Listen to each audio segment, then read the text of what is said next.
दुर्गा सप्तशती पाठ देवी सूक्त। जय माता दी। प्रिय श्रोताओं, आज हम नवरात्रि के अंतिम दिन श्री देवी सूक्तम का पाठ करने जा रहे हैं, जो हम सबको देवी की महिमा और उनकी शक्ति को समझने का सुअवसर प्रदान करता है। देवी सूक्तम के माध्यम से हम सब देवी की अनंत शक्ति और उनकी करुणा को समझेंगे और अपने जीवन में मां की कृपा को प्राप्त करने के लिए प्रार्थना करेंगे। कहा जाता है कि महर्षि अमरण की कन्या का नाम वाक था। वह बड़ी ब्रह्मा ज्ञानिनी थी। उन्होंने देवी के साथ अभिन्नता प्राप्त कर ली थी और यह पवित्र देवी सूक्त उसी के उद्गार है। इस सूक्त में यह बताया गया है कि मां देवी ही इस संपूर्ण जगत की अधीश्वरी और उपासकों को धन देने वाली है। यदि कोई इस तथ्य को असत्य समझता है तो वह दीनहीन जीवन व्यतीत करता है। आइए श्रोताओं, अब हम सब मिलकर देवी सूक्तम का पाठ देवी भगवती को समर्पित करते हैं।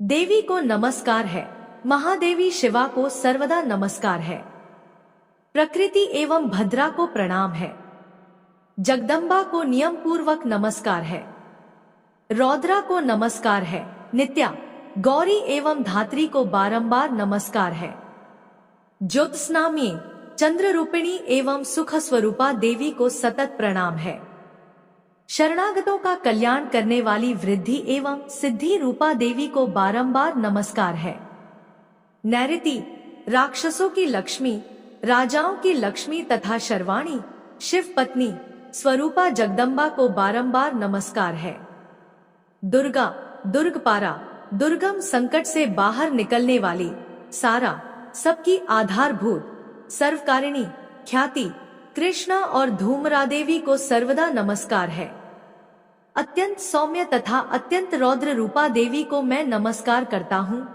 उन्हें हमारा बारंबार प्रणाम है। जगत की आधारभूत कृति देवी को बारंबार नमस्कार है। जो देवी सभी प्राणियों में विष्णुमाया के रूप में कही जाती हैं, उनको नमस्कार, उनको नमस्कार, उनको बारंबार नमस्कार है। जो देवी सभी प्राणियों में चेतना कहलाती हैं, उनको नमस्कार, उनको नमस्कार, उनको बारंबार नमस्कार है। जो देवी सभी प्राणियों में बुद्धि रूप में स्थित हैं, उनको नमस्कार, उनको नमस्कार, उनको बारंबार नमस्कार है। जो देवी सभी प्राणियों में निद्रा रूप में स्थित हैं, उनको नमस्कार, उनको नमस्कार, उनको बारंबार नमस्कार है। जो देवी सभी प्राणियों में क्षुधा, भूख रूप में स्थित है, उनको नमस्कार, उनको नमस्कार, उनको बारंबार नमस्कार है। जो देवी सभी प्राणियों में छाया रूप में स्थित है, उनको नमस्कार, उनको नमस्कार, उनको बारंबार नमस्कार है। जो देवी सभी प्राणियों में शक्ति रूप में स्थित है, उनको नमस्कार, उनको नमस्कार, उनको बारंबार नमस्कार है। जो देवी सभी प्राणियों में तृष्णा, प्यास रूप में स्थित है, उनको नमस्कार, उनको नमस्कार, उनको बारंबार नमस्कार है। जो देवी सभी प्राणियों में शांति, क्षमा रूप में स्थित है, उनको नमस्कार, उनको नमस्कार, उनको बारंबार नमस्कार है। जो देवी सभी प्राणियों में जाति रूप में स्थित है, उनको नमस्कार, उनको नमस्कार, उनको बारंबार नमस्कार है। जो देवी सभी प्राणियों में लज्जा रूप में स्थित है, उनको नमस्कार, उनको नमस्कार, उनको बारंबार नमस्कार है। जो देवी सभी प्राणियों में शांति रूप में स्थित है, उनको नमस्कार, उनको नमस्कार, उनको बारंबार नमस्कार है। जो देवी सभी प्राणियों में श्रद्धा रूप में स्थित है, उनको नमस्कार, उनको नमस्कार, उनको बारंबार नमस्कार है। जो देवी सभी प्राणियों में कांति, प्रकाश रूप में स्थित है, उनको नमस्कार, उनको नमस्कार, उनको बारंबार नमस्कार है। जो देवी सभी प्राणियों में लक्ष्मी रूप में स्थित है, उनको नमस्कार, उनको नमस्कार, उनको बारंबार नमस्कार है। जो देवी सभी प्राणियों में वृत्ति, स्वभाव रूप में स्थित है, उनको नमस्कार, उनको नमस्कार, उनको बारंबार नमस्कार है।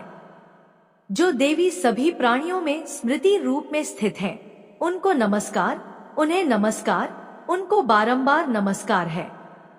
जो देवी सभी प्राणियों में दया रूप में स्थित हैं, उनको नमस्कार, उनको नमस्कार, उनको बारंबार नमस्कार है। जो देवी सभी प्राणियों में तुष्टि रूप में स्थित हैं, उनको नमस्कार, उनको नमस्कार, उनको बारंबार नमस्कार है। जो देवी सभी प्राणियों में माता रूप में स्थित हैं, उनको नमस्कार, उनको नमस्कार, उनको बारंबार नमस्कार है। जो देवी सभी प्राणियों में भ्रांति रूप में स्थित हैं, उनको नमस्कार, उनको नमस्कार, उनको बारंबार नमस्कार है। जो जीवों के इंद्रिय वर्ग की अधिष्ठात्री देवी एवं सब प्राणियों में सदा व्याप्त रहने वाली हैं, उन व्याप्ति देवी को बारंबार नमस्कार है। जो देवी चैतन्य रूप से संपूर्ण जगत को व्याप्त करके स्थित हैं, उनको नमस्कार, उनको नमस्कार, उनको बारंबार नमस्कार है। पूर्व काल में अपने अभीष्ट की प्राप्ति होने से देवताओं ने जिनकी स्तुति की तथा देवराज इंद्र ने बहुत दिनों तक जिनकी सेवा की, वह कल्याण की साधन भूता ईश्वरी हमारा कल्याण और मंगल करे तथा सभी आपत्तियों का सर्वनाश करे। उद्दंड दैत्यों से सताए हुए हम सभी जिन परमेश्वरी को इस समय नमस्कार करते हैं तथा जो भक्ति से विनम्र पुरुषों द्वारा स्मरण की जाने पर तत्काल ही संपूर्ण विपत्तियों का नाश कर देती हैं, वे जगदम्बा हमारे संकट दूर करें। अब आइए श्रवण करते हैं माता दुर्गा की एक दुर्लभ कथा। संध्या गरीब विधवा और दलित औरत थी। कुछ समय पहले ही उसके पति का देहांत हो गया था।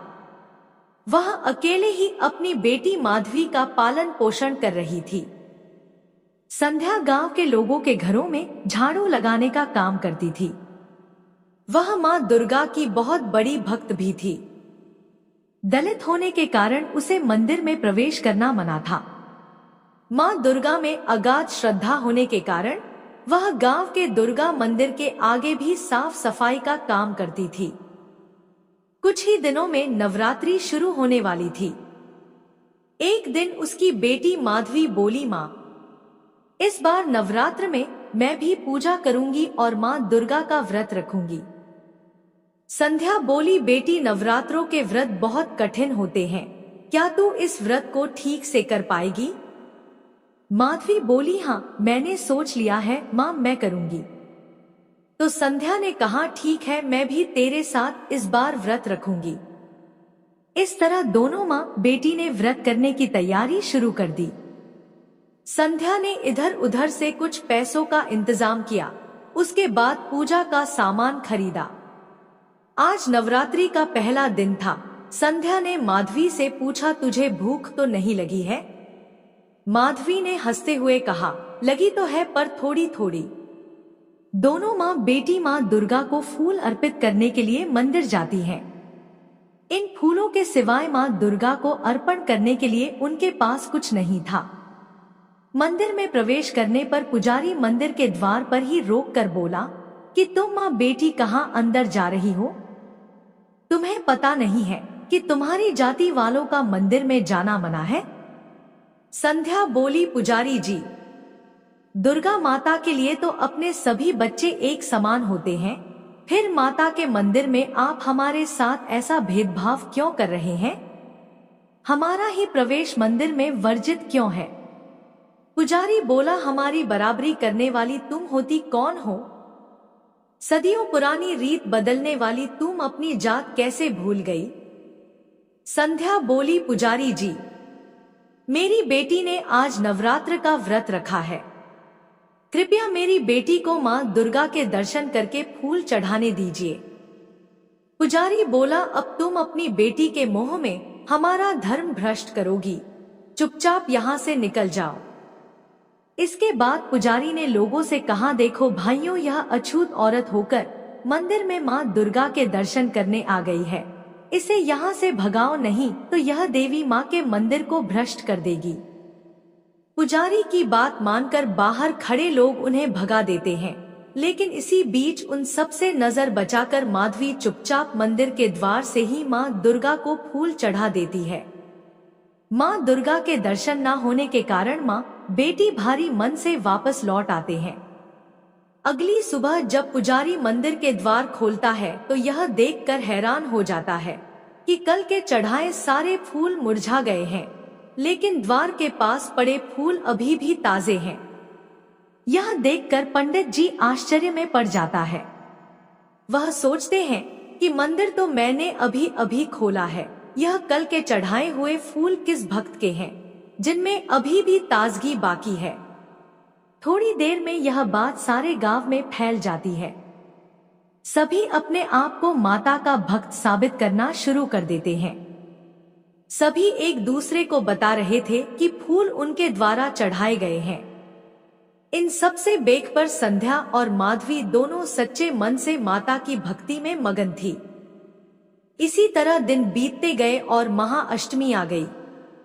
संध्या और माधवी ने मां दुर्गा को भोग लगाने के लिए थोड़ा सा पूड़ी और हलवा बनाया था। इस भोग सामग्री को संध्या ने बहुत ही मेहनत से इकट्ठा किया था। संध्या कहती है, माधवी आ जाओ, व्रत का पारण का समय हो गया है। माँ की पूजा करने के बाद दोनों माँ बेटी अभी खाना खाने बैठी ही थी कि बाहर से एक बूढ़ी औरत की आवाज आई, अरे कोई बुढ़िया को भी खाने के लिए कुछ दे दो, मैंने 2 दिन से कुछ नहीं खाया।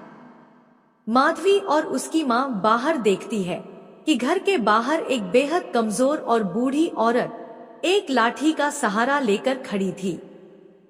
उस बूढ़ी औरत को देखकर उनके मन में दया उमड़ आती है। वह अपना खाना उस बूढ़ी औरत को खाने के लिए दे देती है। बुढ़िया बनी दुर्गा माता खाना खाकर तृप्त हो जाती है। वह उनको छोटी सी पोटली देते हुए कहती है कि इसे अपने पूजा के स्थान पर रख दो और इसे विजयदशमी के दिन खोलना। उसके बाद मंदिर में जाकर माता के दर्शन कर लो, तुम्हारे सारे दुख दूर हो जाएंगे। दोनों माँ बेटी फिर थोड़े से फूल लेकर डरते डरते मंदिर पहुंचती है। उन्हें देखते ही पंडित बोला, अछूत कहीं कि तुम दोनों आज फिर मंदिर आ गई। यह अछूत होते ही ऐसे हैं जो एक बार में बात नहीं समझते। संध्या ने कहा, पुजारी जी, माता ने हमें मंदिर में पूजा करने से कभी मना नहीं किया। आप जैसे धर्म के ठेकेदार ही हमें मंदिर में प्रवेश करने से रोकते हैं। मुझे बस इतना पता है कि माता के दरबार में सब बराबर होते हैं। माता की नजरों में कोई भी छोटा बड़ा नहीं होता, इसलिए हमें भी माता रानी की पूजा और दर्शन करने दीजिए। पंडित बोला, अब तुम मुझे पंडिताई का पाठ भी पढ़ाएगी? और वह मंदिर में आए हुए लोगों की ओर देखकर कहता है, अरे भाइयों, देखो यह अछूत फिर से मंदिर में घुसने आ गई है। इससे पहले कि यह देवी के मंदिर को दूषित करें, उससे पहले इस अछूत को निकाल बाहर करो। सारे लोग उन्हें वहां से खदेड़ने लगते हैं जैसे वह कोई जानवर हो। इस भाग दौड़ में माधवी के हाथ से फूल मंदिर के प्रांगण में गिर जाते हैं। अगले दिन जब लोग मंदिर में जाते हैं तो वह देखते हैं कि माधवी के गिरे हुए फूल अभी भी ताजे हैं। पंडित बोला, लगता है यह माँ बेटी दोनों डायन या जादूगरनी है। उन्होंने ही मंदिर पर जादू किया हुआ है। भाइयों, उन्हें पकड़कर यहाँ लाना होगा और उनका फैसला यहाँ देवी माँ के सामने होगा। लोग दोनों माँ बेटी को पकड़कर मंदिर में लाते हैं। पंडित बोला, सच सच बताओ, तुम लोगों ने यहाँ क्या जादू कर रखा है? हम यहाँ इतनी भक्ति से माँ की पूजा करते हैं, फिर भी हमारे फूल तो मुरझा जाते हैं, और तुम अछूत जाति की औरतें जो मंदिर में प्रवेश करने के लायक भी नहीं हो, उनके फूल कैसे ताजे रहते हैं? संध्या बोली, पुजारी जी, हमने कुछ नहीं किया है, हम कोई जादूगर नहीं हैं। तभी दूसरे लोग कहने लगते हैं कि ऐसे मुंह नहीं खोलेगी, और लोग उन्हें पीटना शुरू कर देते हैं। बेचारी संध्या वहां गिर जाती है और माधवी दौड़कर अपनी मां से लिपट जाती है। तभी वहां अचानक से तेज आंधी चलने लगती है। सारे सजावट भरे पंडाल उजड़ जाते हैं। इसके बाद आगे का दृश्य देखकर लोगों की आंखें फटी की फटी रह जाती है। उनके सामने साक्षात दुर्गा देवी प्रकट होती है। वहां उपस्थित पुजारी और सभी लोग मां दुर्गा के सामने झुक जाते हैं। साक्षात मां दुर्गा को सामने देखकर संध्या और माधवी की आंखों से आंसू बहने लगते हैं। दुर्गा माँ कहती है कि मेरा भक्त वही है जो सच्चे मन से पूजा करे। तुम लोग क्या सोचते हो कि भक्ति सिर्फ सजावट से और पंडाल से ही होती है? भक्ति सीखनी है तो मेरी इस भक्त से सीखो। इसकी भक्ति का ही प्रताप था कि इसकी प्रेम से खिलाई गई 2 पूरियों से ही मैं तृप्त हो गई। दुर्गा माँ की आवाज सुनकर संध्या और माधवी के आश्चर्य का कोई ठिकाना ना रहा। दोनों माँ बेटी समझ चुकी थी कि उस बुढ़िया के भेष में स्वयं माँ दुर्गा थी। फिर संध्या माँ के सामने प्रणाम कर कहती है कि हे ममतामयी दयालु माँ, हम सब आपके बच्चे हैं। मैं इन सब की तरफ से आपसे क्षमा मांगती हूँ। हमारे पापों को क्षमा करें और हमें अपने चरणों में शरण दो माँ। पुजारी को अपनी गलती का एहसास होता है और वह कहता है माँ, हमसे बहुत बड़ा अपराध हो गया है, हमें माफ कर दीजिए। मैंने संध्या और माधवी जैसे कई भक्तों को इस मंदिर में आने से रोककर बहुत बड़ा अपराध किया है। सभी के इस प्रकार माफी मांगने से देवी माँ का गुस्सा शांत हो जाता है। इसके साथ ही आंधी थम जाती है, बुझे हुए दिए फिर से जलने लगते हैं। माँ दुर्गा कहती है कि आज माधवी और संध्या की भक्ति से प्रसन्न होकर मैं गांव को सुख समृद्धि और धन धान्य से भरपूर होने का आशीर्वाद देती हूँ। इतना कहकर माँ दुर्गा वहां से अंतर्ध्यान हो जाती है। सारे गांव वाले माधवी और संध्या से माफी मांगते हैं। उस दिन के बाद किसी का भी चाहे छोटी जाति का हो या बड़ी जाति का मंदिर में प्रवेश वर्जित नहीं रहा। आज विजयदशमी थी। उस बुढ़िया जो कि स्वयं माँ का रूप थी, उनके कहे अनुसार जब संध्या और माधवी ने पोटली खोली तो उसमें से बहुत सारे हीरे जवाहरात और माणिक निकले। यह देखकर दोनों की आंखों में आंसू आ गए और मन दुर्गा माँ के प्रति श्रद्धा से भर गया। उस दिन से उनके जीवन में कोई कमी नहीं रही। श्रोताओं, मैं आशा करती हूँ कि आपके जीवन में भी इस नवरात्रि से कोई भी कमी ना रहे और आप सब लोग हमेशा खुश रहें। जय माता दुर्गा। अगर वीडियो पसंद आई तो हमारे चैनल को सब्सक्राइब करें। धन्यवाद।